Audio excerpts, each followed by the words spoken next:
Hello, I'm Chris from PC Gamer, and welcome to the first and only episode of Heroes of the Storm Hot Take Corner with Chris and Tom. This is Tom Marks. Hello.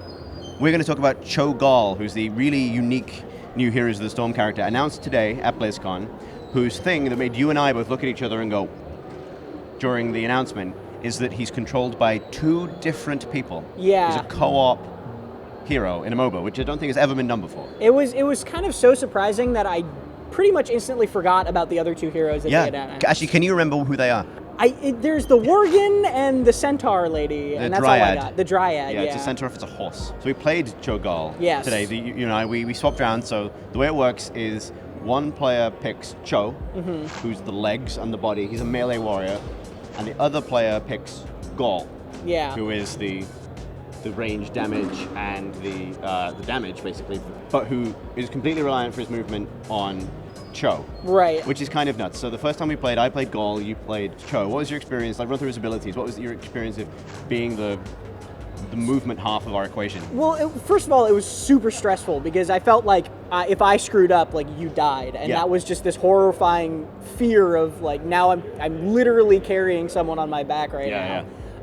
He doesn't do much damage. He has to get really close up. His abilities are like a charge, an AoE kind of fire thing that ignites people. This ball that can roll out, and you can have it come back to you as well. But the interesting thing about the ball is that one of Gall's abilities is to explode that ball. Yeah. And so the E ability on both characters are linked. They are the ability that tie them together, and you need the other person to use your abilities, basically. Yeah, like they're completely useless if you're not communicating. Yeah. So Gall has like a linear nuke that just hits like a target in a line. Very, very straightforward, with super fast cooldown, because Gall doesn't have an auto attack. Like, he has no damage unless he's using his abilities. Which felt really weird to me, but we can get into that in a sec. Yeah. And then his W is like this really strange attack. You throw it out and it bounces. You throw it to a point in the ground, then it bounces to another point. And then depending on your talents, it either bounces again or it bounces back.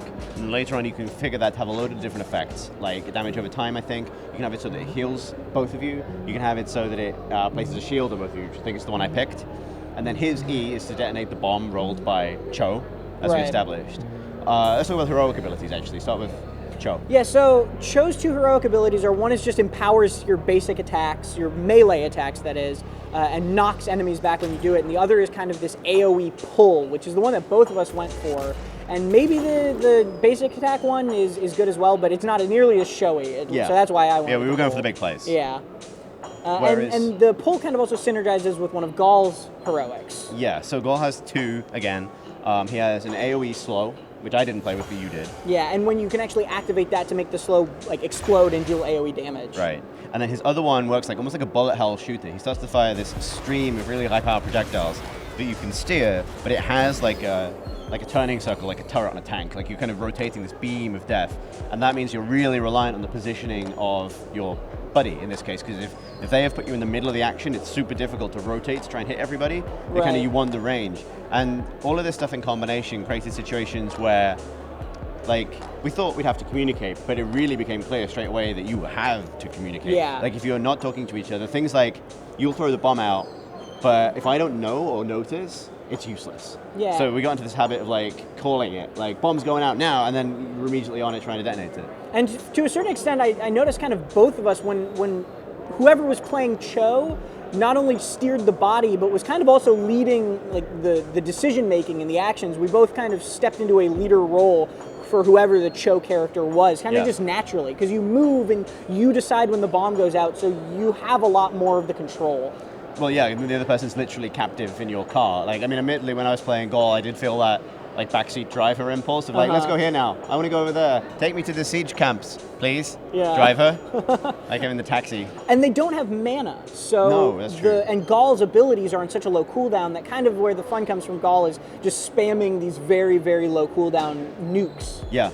It's funny because it changed the way you think about the game, because we got in situations, we both did, where we go, oh man, it's 1v2, let's back out. And we forget that we're actually two people in one body. Like, he has double the health pool, so he starts with like 4,000 health, which is nuts. Like, it's ridiculous. It's very hard to kill. He can spec to be, Cho can spec to make them both tankier. Later on, Gall can pick a talent that makes Cho unstoppable, which means he can't be stunned. So there's lots of like weird little synergies like that, where you can kind of build him into this sort of adaptable team fight presence that you can't ignore. But once you eliminate it, it's a big loss. Like we won one game, we lost one game, right? Yeah. And the one we lost felt like I was the legs and probably bear a lot of responsibility for this. But it felt like we lost because we went too aggressive. We felt like we were indestructible. So it's a really fine balance. But it seems to really reward talking to each other and coordination. Yeah, talking is definitely a big part of it, and that leads into how you actually get Cho, which is equally as interesting almost as the champion, where they're giving Cho and Gall to everyone at BlizzCon and everyone who bought the virtual ticket, and then the only way to get him besides that, you can't buy him, you have to play a game with someone who has them playing as the other half of them, and once you play 2 games as Cho or It's Gall... not just play, it's win. Oh, it's win as well. Wow. Yeah. Okay, so that's even harder. And so once you win those 2 games, you get him added to your collection as well. And you said you can't, they said you can't solo queue. Yeah, so this is actually why you probably can't buy him, is, as well as it being like obviously like a really, really clever publicity thing for the game, it's because if you're solo queuing, if you're not in a party, you can't even pick him. You can't play him. You have to play him with a friend. You can't be, you can't be like a stranger. Because I was talking to them earlier. We probably have an interview about this separately, but it doesn't work.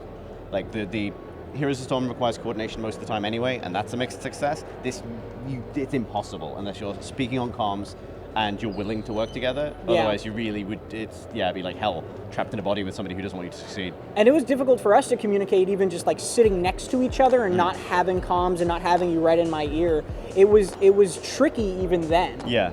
For me as well, like this is something Blizzard are obviously experimenting with, like Archon mode, right? The two minds in one body thing. This worked for me a lot better.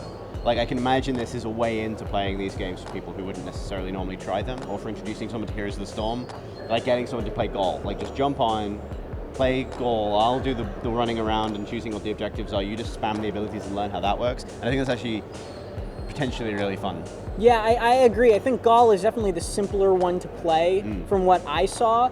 I enjoyed Cho more because I felt kind of restricted in the Gall body where I just couldn't auto-attack. If he had an auto-attack, I think it would feel less restrictive to me. But he does have, his Q is only on like a 3-second cooldown. It's very, very slow, or short. And I prefer Gall because I think I just like having a chauffeur. And that's it forever now for Heroes of the Storm Hot Take Corner with Chris and Tom. We're never doing this again. Sadly. Our brief Cho'gall marriage is over. But for everything else on BlizzCon, check out PCGamer.com. We'll have more videos and stuff as the event progresses. Goodbye.